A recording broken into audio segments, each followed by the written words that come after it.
말씀 우리 더 깊이 깨달아 나가는 시간이 될 수 있기를 원합니다. 제가 간절히 우리 성도님들이 같이 한 절씩 읽도록 하겠습니다. 그러므로 만물이 그를 위하고 또한 그로 말미암은 이가 많은 아들들을 이끌어 영광에 들어가게 하시는 이래 그들의 구원의 창조자를 고난을 통하여 온전하게 하심이 합당하도다.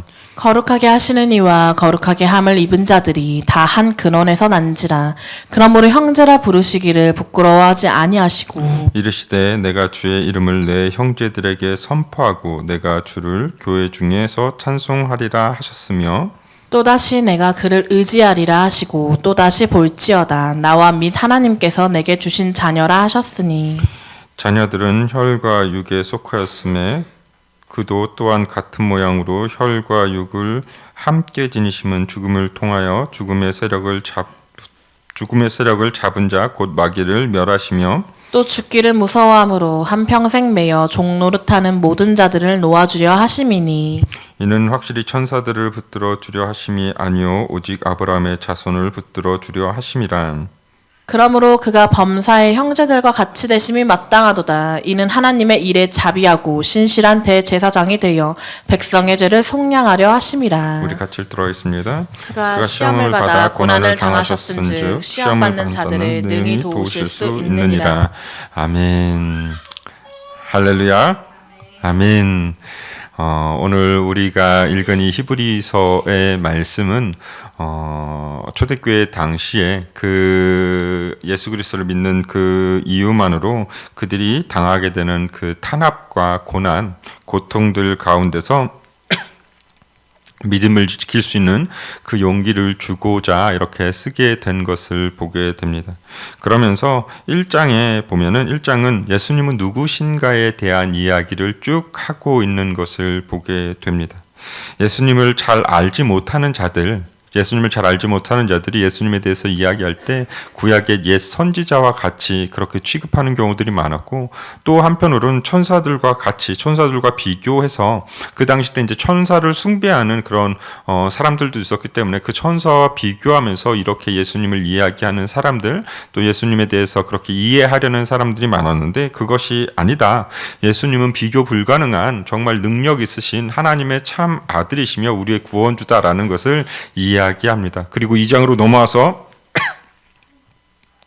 우리가 오늘 읽은 이 말씀은 그렇다면 구원자 예수님, 그 예수님 앞에 우리가 어떤 마음으로 나아가야 하는가, 어떤 마음과 어떤 생각으로 그 앞에 나아가야 되고, 우리가 그 하나님을 믿고 그 예수 그리스도를 믿는 그 신앙 안에서 무엇을 지켜야 하는가, 우리가 정말 지켜야 하는 것은 무엇인가, 바로 구원의 확신, 내가 하나님의 자녀라는 것, 내가 하나님의 백성이라는 것, 또한 내가 구원받은 자라는 그 사실을 우리가 확실히 믿고 그 믿음이 흔들리면 안 된다라는 사실을 이야기하기 위해서 오늘 이렇게 여러 가지 말들을 통해서 너희가 정말 하나님의 자녀이며 하나님의 구원을 받았고 하나님의 그 구원 안에서 너희가 이제는 예수 그리스도와 한 혈육이 되어서 하나님의 은혜 안에 거할 수 있게 되었음을 이야기하고 있는 것을 보게 됩니다. 그러면서 너희들이 정말 구원을 받은 것이 어떻게 구원을 받은 것인가? 그냥 돈을 주고 사온 것이냐, 비싼 값을 주고 비싼 그 돈을 주고 사온 것이냐, 그것이 아니라는 것이죠. 너희들이 정말 구원을 받는 데 있어서 하나님의 그 크고 놀라운 은혜, 예수 그리스도의 그 크고 놀라운 그 사랑이 있었기 때문에 너희들이 그 구원을 받은 것이다라고 이야기하면서 오늘 10절 말씀에는 이렇게 이야기하는 것을 보게 됩니다. 우리 10절 말씀 같이 한번 읽어보도록 하겠습니다. 10절 말씀 시작. 그러므로 만물이 그를 위하고 또한 그로 말미암은 많은 아들들을 이끌어 영광에 들어가게 하시는 일에 그들의 구원의 창시자를 고난을 통하여 온전하게 하심이 합당하도다. 아멘. 여기 보면 여러 가지 이야기들이 나오지만 결국 결론은 그겁니다. 하나님이 이 세상을 창조하시고 그 창조하시는 그것 가운데서 예수님도 함께 하셨으며 그 하나님이 또한 그 하나님과 함께 예수님이 그 모든 것들을 창조하셨고 그 예수님이 결국 창조주 하나님이심에도 불구하고 이 땅 가운데 오셔서 그 고난을 받으셨다라는 것을 이야기합니다. 그 고난이 십자가의 고난인데 왜 그 십자가의 고난을 받았는가? 사실 그 예수 그리스도의 그 십자가의 고난을 우리가 생각하기 전에 먼저 우리가 생각해 보아야 할 것은 예수님을 과연 나는 무엇이라고 생각하는가, 누구라고 생각하는가, 나는 예수님을 어떻게 이해하고 인지하고 있는가를 우리가 먼저는 좀 살펴볼 필요가 있는 것 같습니다.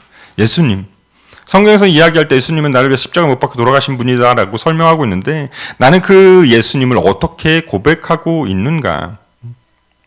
여러 가지 이야기로 말할 수 있겠지만 한마디로 이야기하면 내 인생의 정답이다라고 우리가 이야기할 수 있을 것 같습니다. 내 인생의 정답. 사실 예수님이 조금 부족한 것이 있다면 아니면 예수님 한 분만으로 조금 내 갈급함이 채워지지 않는다면 사실 우리는 이 자리에 앉아 있을 필요가 없죠.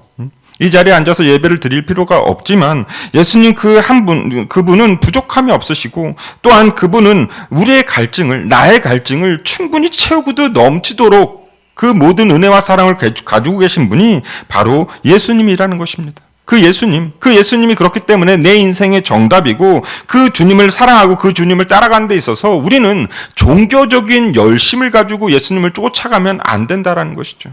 여러분, 예수님을 향한 그 마음이 종교적인 열심으로 나타나면 안 된다는 것입니다. 종교적으로 오늘도 이 자리에 앉아서 여러분들 찬양하고 또 예배드리고 또 밥 먹고 얼마나 피곤합니까? 졸음을 이겨가면서 이렇게 예배를 드리는 그 모든 것들 가운데 종교적 열심이 있으면 안 된다는 겁니다. 졸면 안 되지. 그래도 눈을 떠야지. 예배 시간인데. 그런데 그 모든 것들이 종교적인 열심에서 비롯된 것이면 안 된다는 것입니다. 여러분, 우리는 예수님을 사랑할수록 종교적이 되지 않습니다. 종교적이라는 것은 결국 형식적이라는 것이죠. 형식적인다는 것을 이야기합니다. 예수님을 사랑하면, 하나님을 알아가면 알아갈수록, 예수님을 살아가면 살아갈수록 우리는 종교적으로 그렇게 변화되는 것이 아니라, 내 신앙이 종교적으로 나타나는 것이 아니라, 형식적으로 변화되는 것이 아니라, 그 사랑이 나타나고 드러난다는 것이죠. 오늘 우리가 이 자리에 앉아서 예배를 드리는 것도 그 하나님을 향한 그 사랑과, 그 하나님을 향한 그 은혜, 하나님을 향한 그 감사와, 하나님이 나에게 주신 그 은혜로 말미암아서 우리가 그 사랑을 나타내고 보일 수 있는 시간이 될 수 있기를 원합니다. 오늘 그 예수님께서 나를 통해서 고난을 받으셨다라고 이야기하는 것을 보게 됩니다. 예수님이 왜 고난을 받으셔야 했을까요? 하나님이시는데, 예수님은 또 한편으로 하나님이신데 그 하나님이신 예수님이 왜 나를 위해서 고난을 받으셔야 했는가? 우리는 이 부분에 대해서 분명히 이해하지 못하면요, 왜 하나님이신 예수님이 고난을 받았는지에 대한 분명한 이해가 없으면 우리가 알고 있는 이 기독교는 천박한 종교가 될 수밖에 없고 값싼 하찮은 그런 종교가 될 수밖에 없습니다. 왜 고난을 받으셔야 했는가? 결론부터 이야기하자면 예수님이 고난을 받은 그 이유는 내가 있어야 할 자리에 대신 주님이 계시면서 받은 고난이라는 사실입니다. 고난받지 않으셔도 되는 그분이 나를 위해서 나 대신에 그 자리에 계심으로 말미암아 그 고난, 그 고통을 당하심으로 말미암아 우리를 구원하셨다라는 것이죠. 그래서 오늘 우리가 읽은 이 10절의 말씀처럼 고난을 통하지 않고는요, 그 어떤 것도 얻을 수 없다라는 것입니다. 여러분, 고난 말고 고난을 거치지 않고 얻을 수 있는 게 무엇이 있나요? 우리가 흔히들 문상수 목사님이 예를 드는 그 금도 그 14번이나 되는 그 풀물에 담궈지는 그 고난과 고통을 견딘 이후에 그 금이 되는 것처럼 쇠는 어떻습니까? 쇠가 만들어지는 그 과정도 그 철 성분을 두드려서 그 고통 가운데서 그것들을 견뎌낸 이후에 그 모든 것들이 이루어지는 것처럼 우리의 고난도 똑같다라는 것이죠. 우리 안에 있는 고난도 사실은 정확하게 그 고난이 의미하는 바가 무엇인지를 해석하지 못하면 그 고난은 축복이 될 수가 없다라는 거예요. 고난이 해석되면 나에게 닥쳐오는 그 고난, 나에게 주어진 그 고난, 나에게 주어진 그 어려움들이 사실은 해석이 되면 그것은 나에게 축복으로 다가오는데, 그것이 고난이 해석되지 않으면 나는 결국 계속해서 힘든 삶을 살아갈 수밖에 없다라는 사실입니다. 예수님이 겪으신 그 고난은 그 결국 우리를 구원하시고자 하는 그 하나님의 은혜요. 예수 그리스도의 그 사랑이라는 것이죠. 그 사랑이 있었기에 오늘도 우리가 여기에 앉아서 있을 수 있음을 믿습니다. 여러분, 우리는 삶을 살아가면서 크고 작은 고난과 고통을 겪습니다. 이루 말할 수 없는, 제가 이해할 수도 없는 그런 고난과 고통이 있을 줄 압니다. 그러나 우리가 잊지 말아야 될 것은 하나님보다 더 고통스러운 분이 계셨을까요? 하나님보다 더 힘든 그 고난을, 그 고통을 견디신 분이 있으실까요? 여러분, 하나님은요, 인간이 되는 그 고통을 겪으신 분이라는 겁니다. 우리는 인간이니까, 사실 우리 모두가 인간이니까 인간이 인간으로 되는 게 그렇게 힘든 일인가라고 생각할 수 있을지 모르지만, 여러분들이 사랑하는 강아지를 위해서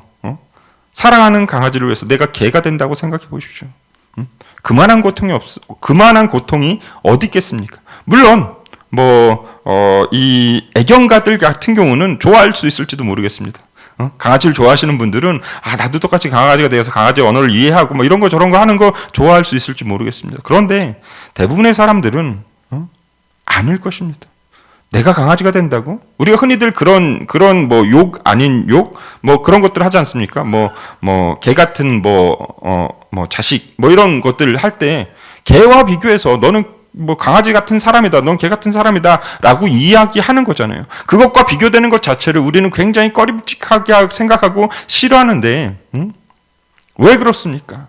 나랑 강아지는 다르다라는 것이죠. 근데 신적인 능력을 가지고 계신 그 하나님이, 가지고 계신 그 하나님이 인간이 되었다. 이보다 더 크고 이보다 더 고통스러운 일이 어디 있겠냐는 것이죠. 유한한 인간으로 변화되는 것, 무한하신 하나님이 유한하신 인간으로 되는 것 자체가 고난과 고통인데, 그 고난과 고통을 누구를 위해서 감당하셨냐는 것이죠. 다름 아닌 우리를 위해서 그 모든 고난과 고통을 감당하셨다라는 것입니다. 여러분, 오늘 우리는 종료주일을 지내고 있습니다. 종료주일. 예수님은 이 예루살렘 입성하면서 그 사람들이 호산나 호산나 다윗의 자손 그렇게 외칠 때도 분명히 그들이 며칠 있으면 변화될 것, 며칠 있으면 바뀔 것을 다 알고 계심에도 불구하고 그들의 죄를 용서하시기 위해서, 그들의 죄를 사하시기 위해서, 우리의 죄를 사하시기 위해서 그 모든 것들을 다 감당하시고 그 모든 것들을 다 짊어지고 가시는 것을 보게 됩니다. 그 고난이 없으면, 그 고통이 없으면 하나님이 원하는 그 계획을 이룰 수 없기 때문에 우리의 삶도 똑같습니다.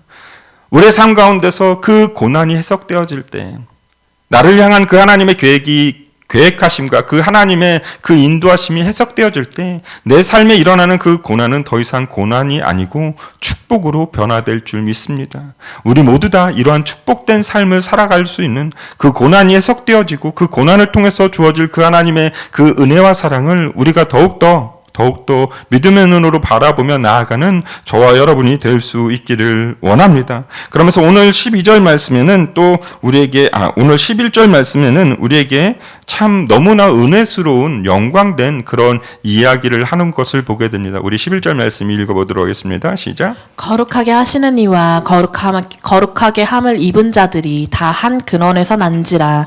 그러므로 형제라 부르시기를 부끄러워하지 아니하시고. 아멘.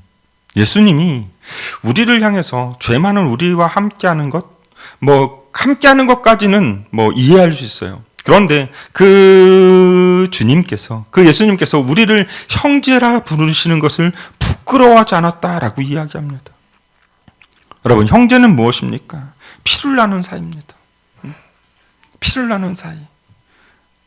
그만큼 가까운 존재라는 것이죠. 여기 오늘 12절에 나오는 거룩하게 하시는 자는 예수님을 이야기하고, 거룩하게 함을 받은 자는 우리 인간을 이야기하는데, 하나 되게 하셨다, 형제가 되게 하셨다, 곧 그 이야기는 예수 그리스도의 그 은혜를 통해서 예수 그리스도의 그 고난 받으심과 그 십자가를 통해서 우리가 하나님 안에서 연결되어졌음을 이야기합니다. 형제가 되어졌다라는 것은 예수 그리스도를 통해서 우리를 구원하시는데 그 구원하심으로 인해서 우리가 하나님과 연결되어짐을 이야기합니다. 그 전까지는 하나님과 연결되어질 수 없었다라는 것이죠. 하나님과 연결되어지지 않았던 우리들, 죄악 가운데 거할 수밖에 없었던 우리들이 이제는 하나님과 연결되어져서 그리스도의 그 은혜로 말미암아 그 그리스도의 고난으로 말미암아 하나님과 연결되어져서 이제 하나님의 자녀가 되었을 뿐만 아니라 예수 그리스도와 형제가 되었다. 이 얼마나 큰 축복입니까? 예수님이 우리의 형제가 되어서 그 주님께서 주시는 그 모든 복을 누릴 수 있는 그런 자격이 우리에게 주어졌음을 우리가 항상 생각하면서 우리가 항상 그 은혜 안에 그 하나님의 그 은혜 안에 감사하며 나아갈 수 있는 저와 여러분이 될 수 있기를 원합니다. 또 오늘 말씀에 보면 예수님께서 우리 가운데 정말 해결되어지지 않는 우리 가운데 가장 고통스러운 그 죽음이라는 고통을 모두 다 해결하시는 것을 보게 됩니다. 우리 15절 말씀 같이 한번 읽어보도록 하겠습니다. 15절 말씀 시작. 또 죽기를 무서워함으로 한평생 매여 종노릇하는 모든 자들을 놓아주려 하심이니. 예수님께서 그 고난받으신 이유, 그 이유 중에 또 하나는 또 죽기를 무서워함으로 한평생 매어 종노릇하는 자들을 놓아주기 위해서라고 이야기합니다. 여러분, 사람들은 죽음을 두려워합니다. 왜 죽음을 두려워할까요? 죽음은 끝이라고 생각하기 때문이라는 것이죠. 그래서 사람들은 영원히 살 줄 알고 그 모든 것들을 소유하려고 아둥바둥 살아갑니다. 그러다가 문득 깨닫게 되는 것은 사람들은 모두 다 죽는다는 것이죠. 그리고 그 죽음이 우리에게 오는 그 두려움, 죽음의 권세를 우리는 해결할 수 없기 때문에 결국 무서워하고 두려워할 수밖에 없다라는 사실입니다. 그러나 여러분, 우리가 알고 있는 것처럼 예수님은 죽음으로 끝난 것이 아니라 죽음 이후에 부활하심으로 말미암아 그 사망 권세를 이기시고 또한 우리에게 이 사망 권세를 이기셨다는 것 자체가 우리에게 주는 의미는 결국 우리도 부활의 소망을 갖게 된다라는 것입니다. 죽음이 끝이 아니라 죽음 이후의 세계가 우리에게 주어졌고 그렇게 우리는 오늘 하루를 살아감에 있어서 정말 죽을 힘을 다해서 다 살아가고 또한 그 삶을 살아가는 동안에 우리는 죽는 것을 소망하며 살아가는 사람이 바로 그리스도인들인 줄 믿습니다. 할렐루야, 아멘. 죽음을 소망하면서 살아가는 자들. 죽음 이후에 우리가 하나님을 만나고 예수 그리스도를 만나고 내가 정말 기다렸던 그 사람들을 만나서 또한 주님께서 주시는 그 참 자유함을 누릴 수 있는 그것 가운데 또한 부활의 소망을 예수님께서 재림하실 때 부활할 것이다라는 그 부활의 소망을 가지고 살아가는 것이 바로 우리의 모습이 되어야 할 줄 믿습니다. 우리는 죽음을 두려워하는 자가 아니라 그래서 그 죽음을 두려워하면서 그것을 회피하려 하는 자들이 아니라 내 안에 주어진 그 모든 삶들 가운데서 자유함을 누리며 하나님께서 주신 그 은혜 안에 살아가는 우리의 모습이 되어야 할 줄 믿습니다. 그래서 요한복음 11장 25절과 26절 말씀에 보면 나는 부활이요 생명이니 나를 믿는 자는 죽어도 살겠고 무릇 살아서 나를 믿는 자는 영원히 죽지 아니하리라. 여러분, 우리는 부활의 소망을 가지고 사는 사람이며 그 사망 권세가 우리를 침범하는 것이 아니라 그 사망 권세에 이기신 예수 그리스도께서 우리의 대장 되셔서 우리를 그 모든 상황 가운데서 승리로 이끄실 줄 믿습니다. 그 주님을 확신하며 나아가는 우리의 삶이 되어야 할 줄 믿습니다. 마지막으로 우리 오늘 18절 말씀 우리 같이 한번 보도록 하겠습니다. 우리 18절 말씀 시작. 그가 시험을 받아 고난을 당하셨은즉 시험 받는 자들을 능히 도우실 수 있느니라. 아멘. 그가 고난을 받으신 이유, 그 이유는 바로 우리를 돕기 위해서 우리의 돕는 자가 되시기 위하심을 믿습니다. 여러분, 예수님께서 고난을 겪어봤기 때문에 사실 우리가 겪는 그 고난이 어떤 고난인지를 누구보다 더 잘 이해하실 수 있다라는 사실입니다. 처녀가 산모를 위로할 수 있겠습니까? 말도 안 되는 일이다라고 우리는 이야기할 겁니다. 그 고난을 겪어보지 않고는 위로할 수가 없습니다. 인생의 그 무게를 겪어보지 않은 자는 위로한다는 것 자체가 참 어려운 일이며, 위로한다고 해도 그게 위로가 되지 않는다라는 것이죠. 그러나 우리 주님께서는 그 모든 고난을, 그 모든 역경을, 그 모든 고통을 겪어보신 분이기에 우리를 누구보다도 더 잘 이해하시고 위로하시고 또한 도와주실 수 있는 것이 바로 우리 주님이라는 사실입니다. 여러분, 예수님께서는 왕궁에서 태어나지 않으셨습니다. 더 이상 내려갈 수 없는, 더 이상 낮아질 수 없는 말구유에서 태어나셔서 그 가장 낮은 자의 그 어려움, 그 서러움을 누구보다도 더 잘 아시고 이해하시고 또한 돕는 분이신 줄을 믿습니다. 우리 안에 나타나는 그 모든 고난과 고통도 이와 같을 줄 믿습니다. 한 사람 한 사람 제가 여러분들이 겪고 있는 그 고난이 얼마나 무겁고 힘든 일인지 제가 어떻게 다 헤아려 알 수 있겠습니까? 그러나 분명한 것은 저는 위로할 수 없을지 모르지만 하나님께서는, 우리 주님께서는 여러분들의 그 모든 고난과 고통을 다 아시고 여러분들의 모든 그 아픔을 이해하시고 또한 위로해 주실 수 있는 분이심을 믿습니다. 그래서 오늘도 그 주님께, 나의 도움이 되시는 그 주님께, 나의 산성이 되시는 그 주님께 오늘도 나의 그 모든 문제를 다 내려놓고 주님의 은혜 안에 거하는 우리가 되기를 원합니다. 주님의 그 은혜와 능력 안에서 우리가 참 자유함을 얻고 참 자유함을 누리는 우리가 되기를 원합니다. 라고 고백하며 나아갈 수 있는 저와 여러분이 될 수 있기를 원합니다.